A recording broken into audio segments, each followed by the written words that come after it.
आज अपन बात करेंगे न्यूमेरिकल्स का। चैप्टर 1 के न्यूमेरिकल्स है ये। जो अपन का टॉपिक है वो है डाइपोल मूवमेंट एंड टॉर्क। जो मैं न्यूमेरिकल्स करा रहा हूँ वो करा रहा हूँ एसएल अरोरा की बुक से। आप जब एसएल अरोरा की बुक में डाइपोल मूवमेंट और टॉर्क वाले टॉपिक के पीछे जब जाके देखेंगे तो वहां पर कुछ प्रॉब्लम्स फॉर प्रैक्टिस दी हुई हैं। तो अपन लोग उन प्रॉब्लम ऑफ प्रैक्टिस में से ही न्यूमेरिकल्स को डिस्कस कर रहे हैं। क्लियर है? तो स्टार्ट करते हैं।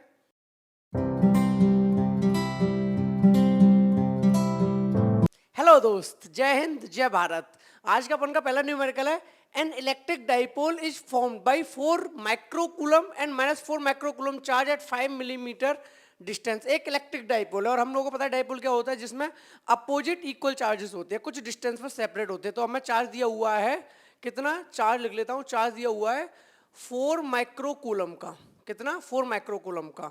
ठीक है। और हम जानते हैं कि माइक्रोकूलम तो ऐसा यूनिट है नहीं चार्ज की यूनिट क्या होती है? कूलम। तो उसको कन्वर्ट करना पड़ेगा, तो यही कन्वर्ट कर लेता हूँ पहले। 4 × 10⁻⁻⁶ कूलम। ठीक है। और देखते हैं क्या इन्फॉर्मेशन है। An electric dipole is formed by +4 microcoulomb, यानी एक चार्ज है +4 माइक्रोकूलम का, and another charge is -4 microcoulomb. वो तुम्हें पता है कि इक्वल और अपोजिट चार्जेस ही होते हैं, तभी एक डाइपोल फॉर्म होता है।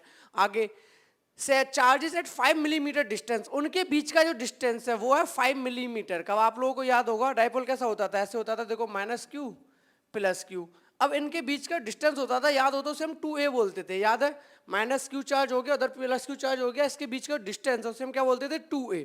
ठीक है। वैसे हम कहेंगे r वर्ड भी यूज करते हैं कि भाई r टर्म से डिनोट करते हैं कि इन दोनों के बीच का डिस्टेंस है r, लेकिन यहाँ पर हम 2a से लिखते थे। तो क्या मैं बोल सकता हूँ कि जो ये कहना चाह रहा है कि +4 माइक्रोकूलम चार्ज और -4 माइक्रोकूलम चार्ज, ये दोनों जो सेपरेट हैं वो सेपरेट हैं कितने? 5 मिलीमीटर से। तो कह सकता हूं मैं जो 2a है मेरा वो 5 मिलीमीटर है।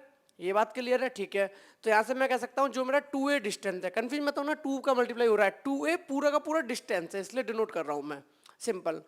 तो 2a मेरा कितना है? 2a है मेरा 5 मिलीमीटर। कितना है? 5 मिलीमीटर। यहाँ भी वही प्रॉब्लम है कि भाई डिस्टेंस की ऐसे जो होती है हमारी मिलीमीटर तो होती नहीं है, यानी कि इसे कन्वर्ट करना पड़ेगा किस में? मीटर में। और मीटर में कैसे कन्वर्ट होता है मिलीमीटर से? 10⁻³ का मल्टीप्लाई 5 × 10⁻³ मीटर। या तो कह लो कि 1000 का डिवाइड कर दो, 5 मिलीमीटर में 1000 का डिवाइड कर दो, आपका मीटर में कन्वर्ट हो जाएगा। या फिर 1000 क्या हुआ? 3 जीरो यानी 10⁻3, और जब वो ऊपर जाएगा 10⁻3 5 के पास तो वो नेगेटिव हो जाएगा 10⁻3। तो आपकी चॉइस है, या तो बोलो 10⁻3 का मल्टीप्लाई कर दिया, या बोलो कि 1000 का डिवाइड कर दिया, या 10⁻3 का डिवाइड कर दिया, क्योंकि 1000 ही आपका 10⁻3 होता है। बात क्लियर है? क्यों पता है? 2a आपको डिस्टेंस पता है। आगे calculate the dipole movement and give its direction. Direction की बात पहले ही कर लेता हूँ। डायरेक्शन क्या होती थी याद हो तो? Negative to positive. डायरेक्शन क्या होती थी? तो डायरेक्शन तो वही रहेगी, क्या रहेगी? Negative to positive. तो डायरेक्शन की तो कोई भी टेंशन है नहीं अपन को।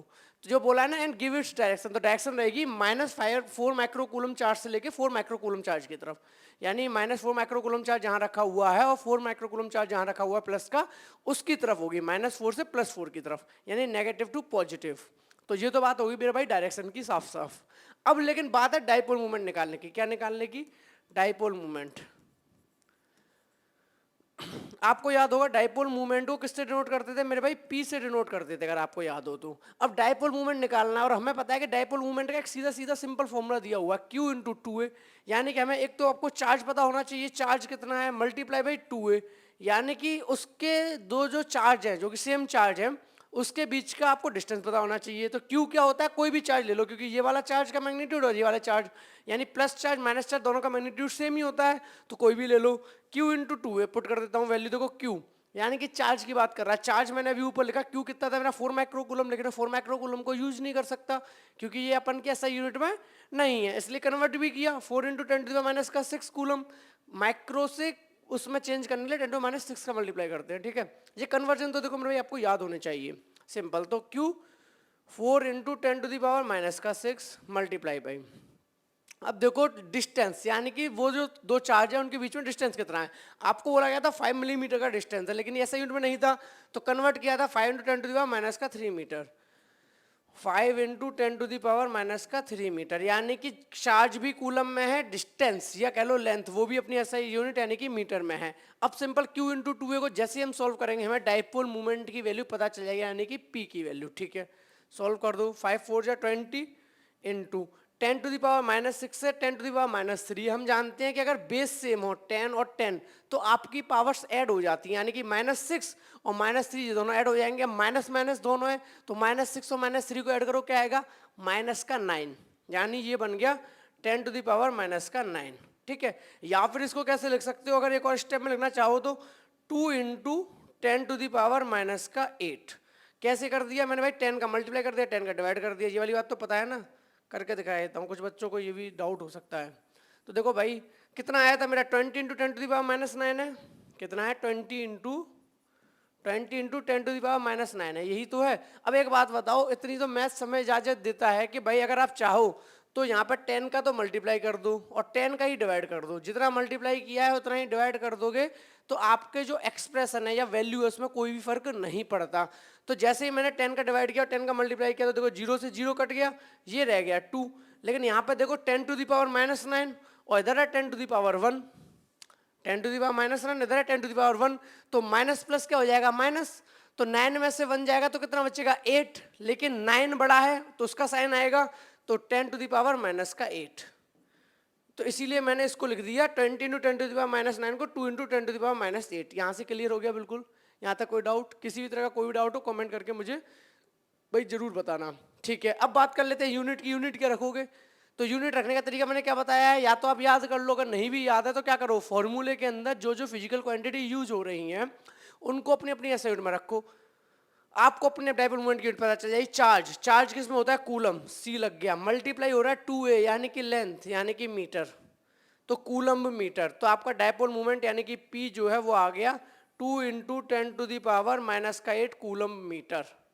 बात बिल्कुल क्लियर है, हमसे बोला गया था डाइपोल जो फॉर्म हो रहा है उसका डाइपोल मोमेंट कितना होगा, तो हम कहेंगे उसका डाइपोल मोमेंट होगा 2 इंटू 10⁻�8 कूलम मीटर, और इसका वो डायरेक्शन होगा नेगेटिव टू पॉजिटिव। यहाँ तक बिल्कुल क्रिस्टल क्लियर है मेरे भाई, वीडियो को पॉज करो और नोट कर लो, फिर आगे बढ़ता हूँ। ठीक है मेरे भाई, नोट कर लिया, आगे बढ़ते हैं नेक्स्ट क्वेश्चन की तरफ अपना। नेक्स्ट क्वेश्चन हमारा, नेक्स्ट क्वेश्चन है an electric dipole of dipole movement 4 into 10⁻⁵ coulomb metre, यानी कि एक डाइपोल है जिसका डाइपोल मूवमेंट आपको ऑलरेडी दे दिया। ओके, डाइपोल मूवमेंट मुझे दे दिया यानी कि p, तो डाइपोल मूवमेंट मुझे दे दिया है 4 इंटू 10⁻⁵ कूलम मीटर। चेक करो क्या ये अपनी ऐसा यूनिट में, भाई बिल्कुल ऐसा यूनिट में, क्योंकि डाइपोल मूवमेंट की ऐसा यूनिट तो कूलम मीटर ही होती है। ठीक है भाई, an electric dipole of dipole movement 4 into 10⁻⁵ coulomb metre is placed in an uniform electric field.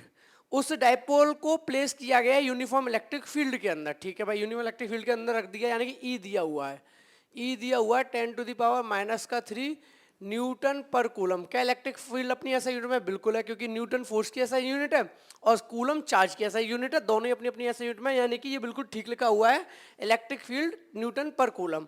तो कितना इलेक्ट्रिक फील्ड 10⁻⁻³ आगे, making an angle theta with the direction of field. अब देखो थोड़ा सा बना देता हूँ फील करने के लिए, मान लो ये यूनिफॉर्म इलेक्ट्रिक फील्ड है, ये क्या है इलेक्ट्रिक फील्ड है। अब यहाँ पे मैंने डाइपोल मूवमेंट रख दिया, तो इन्होंने बोला है कि जो ये एंगल मेड कर रहा है वो 30 डिग्री का एंगल मेड कर रहा है, यहाँ -q मान लो या +q मान लो, जो भी है, तो एंगल कितना बना रहा है 30 डिग्री का बना रहा है।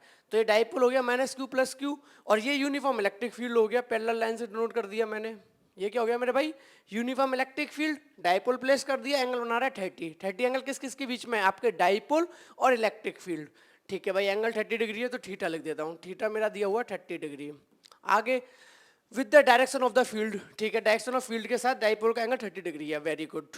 आगे हमसे बोला determine the torque exerted by the electric field on the dipole. इस डाइपोल पर जो ये इलेक्ट्रिक फील्ड है इसकी वजह से कितना टॉर्क लगेगा, बिल्कुल क्लियर है, टॉर्क पता करना है। आप लोगों को टॉर्क का फॉर्मूला भी याद होगा, PE sin थीटा था, तो वही पुट करेंगे। तो इस इलेक्ट्रिक फील्ड की वजह से कितना टॉर्क होगा वही कैलकुलेट करने वाले हैं। सीधा फॉर्मूला पुट करते हैं, फिर देखते हैं क्या क्या वैल्यू की हमें जरूरत है और हमें क्या क्या वैल्यूज गिवन है। तो फॉर्मूला लिखता हूँ टाउ का, पहले सिर्फ कर देता हूँ। तो टाउ इक्वल टू क्या है मेरे भाई, PE sin थीटा। तो जैसे ही मैं टाउ इक्वल टू रखूंगा PE sin थीटा, यानी कि अब ध्यान से देखो मुझे किस किस चीज़ की ज़रूरत है मेरे भाई, मुझे ज़रूरत है आपकी डाइपोल मूवमेंट यानी कि P की, अगर P की वैल्यू पता होनी चाहिए, डाइपोल मूवमेंट दिया हुआ है, वेरी गुड। इलेक्ट्रिक फील्ड की मुझे ज़रूरत है, यानी कि कितना इलेक्ट्रिक फील्ड का मैग्नीट्यूड है भाई, बिल्कुल दिया हुआ है। मुझे साइन थीटा की जरूरत है। साइन थीटा में साइन से मुझे प्रॉब्लम नहीं है, मुझे प्रॉब्लम है बस इस थीटा से कि इस थीटा की वैल्यू कितनी होगी। और थीटा क्या होता है यहाँ पर, पी साइन थीटा में theta is the angle between the P and D. Theta is the angle between the P and D means theta is the angle between the dipole movement that is P and the electric field. Dipole movement electric field, तो आपको याद है theta 30 दे रखा है कि भाई electric field के साथ वो जो डाइपोल है कितना एंगल बना रहा है, 30 डिग्री का। सारी वैल्यू दी हुई है, फिर तो मेरे लिए काफ़ी ज़्यादा आसान हो गया टॉर्क निकालना। ठीक है, निकालते हैं। तो टॉर्क इक्वल टू कितना हो जाएगा, टाउ इक्वल टू, देखो पी की वैल्यू पुट कर दो 4 into 10 to the power minus का 5, 4 into 10 to the power minus का 5, पी इंटू आगे करूंगा मैं ई यानी कि electric field 10 to the power minus का 3। यहाँ तक क्लियर है। फिर आ गया sine theta. Sine theta means क्या, थीटा को अपनी वैल्यू दे दो यानी कि साइन 30 डिग्री, क्योंकि एंगल 30 है तो भाई साइन 30 डिग्री। यहाँ तक किसी को कोई दिक्कत। 4 into 10 to the power minus का 5 into 10 to the power minus का 3 इंटू साइन 30, क्योंकि थीटा की वैल्यू 30 डिग्री दी हुई है। ओके, अब हम कैसे सॉल्व करेंगे, वही तरीका। पहले अपन वो उनको सॉल्व कर लेते हैं जो 10 10 वाले, 10 टू द पावर माइनस का 5 into 10 to the power minus का 3। अब देखो बेस तो सेम है 10 10, पावर अलग अलग है लेकिन दोनों ही नेगेटिव है। पावर ऐड होंगी तो कितना बनेगा, माइनस का 5 और माइनस का 3, माइनस का 5 और माइनस का 3 क्या बनेगा, माइनस का 8। तो ये बन गया मेरे भाई 10 टू द पावर माइनस का 8 इंटू, अब है वो साइन 30। साइन 30 की वैल्यू आप लोगों को याद होगी, 10th क्लास में भी ट्रिग्नोमेट्री चैप्टर में याद की थी। साइन 30 की वैल्यू होती है मेरे भाई 1/2। नहीं याद है तो अब याद कर लो, साइन 30 डिग्री जो होता है उसकी वैल्यू लिखी जाती है 1/2। ठीक है, साइन 30 की वैल्यू जैसे 1/2 पुट करूंगा मैं यहाँ पर 1/2। ठीक है, अब कैलकुलेट कर लेता हूँ। मेरा टॉर्क निकल आएगा यानी कि टाउ, 2 से मेरा 4 कट गया 2 टाइम्स, तो टाउ इक्वल्स टू आ गया 2 into 10 to the power minus का 8। टॉर्क कितना आ गया, 2 इंटू 10 टू द माइनस का 8। कहने का मतलब ये है कि जो ये डाइपोल है जिसका dipole movement 4 into 10 to the power minus का 5 कूलम मीटर दिया हुआ है, जब उसको इलेक्ट्रिक फील्ड में 30 डिग्री के एंगल पर रखा जाएगा तो उस पर लगने वाली जो टॉर्क होगी वो 2 into 10 to the power minus की 8 होगी मैग्नीट्यूड में। बात क्लियर है। अब बात कर लेते हैं इसकी यूनिट की। यूनिट क्या होगी, तो देखो टॉर्क क्या होता है, टॉर्क का फॉर्मूला क्या होता है, फोर्स इंटू परपेंडिकुलर डिस्टेंस, यानी फोर्स न्यूटन और इंटू परपेंडिकुलर डिस्टेंस यानी कि लेंथ, तो न्यूटन मीटर। कितनी हो जाएगी, न्यूटन मीटर। तो torque equals to 2 into 10 minus का 8 न्यूटन मीटर। बिल्कुल क्लियर है मेरे भाई। ठीक है, वीडियो पॉज करके नोट कर लो।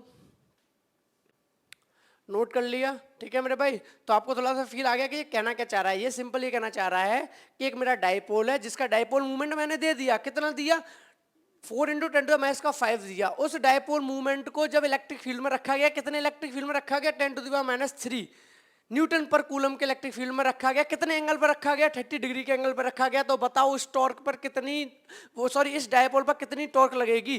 तो हमने बता दिया भाई इस टॉर्क, इस डाइपोल पर जो टॉर्क लगेगी इलेक्ट्रिक फील्ड में रखने पर 30 डिग्री के एंगल पर, वो टॉर्क लगेगी 2 इंटू 10 टू द माइनस का 8 न्यूटन मीटर। आई होप आपको ये न्यूमेरिकल दोनों बहुत अच्छे से समझ आ गए होंगे। मेरी पूरी कोशिश है मेरे भाई कि कम से कम 4 न्यूमेरिकल हर टॉपिक से कराता जाऊं। ठीक है, अब 4 न्यूमेरिकल के बाद मैं वो न्यूमेरिकल टच करूंगा जिसमें आप लोगों के डाउट आएंगे, जो आप मुझे कमेंट सेक्शन में लिखोगे सर ये वाला न्यूमेरिकल नहीं है। क्योंकि देखो स्टार्ट, देखो मैं एग्जांपल्स तो करा नहीं रहा। क्यों नहीं करा रहा, क्योंकि एग्जांपल्स के अंदर देखो सॉल्यूशन वैसे ही दिए हुए हैं मेरे भाई। तो सॉल्यूशन दिए हुए हैं तो अगर आपने न्यूमेरिकल कर लिए तो उसको तो देख के आप वैसे ही समझ जाओगे कि क्वेश्चन और उसका सॉल्यूशन नीचे दिया हुआ है। तो मैं करा रहा हूँ प्रॉब्लम्स फॉर प्रैक्टिस, यानी कि जो सॉल्व नहीं है। ठीक है, अब सॉल्व नहीं है इसमें मैं 4 क्वेश्चंस कराता हूँ, 4 या 5। क्यों, क्योंकि आपको एक बार फॉर्मेट समझ आ गया, मेथड समझ में आ गया, खुद से ट्राई करो। अब जो क्वेश्चन आपसे ना लगे, जो आपको डाउट हो, वो आप कमेंट करके बताओ, फिर उसके लिए मैं स्पेशल एक वीडियो ले आऊंगा। क्लियर है, मिलते हैं फिर अपन नेक्स्ट वीडियो में अपने नए कॉन्सेप्ट और नए क्वेश्चंस के साथ। Thank you so much.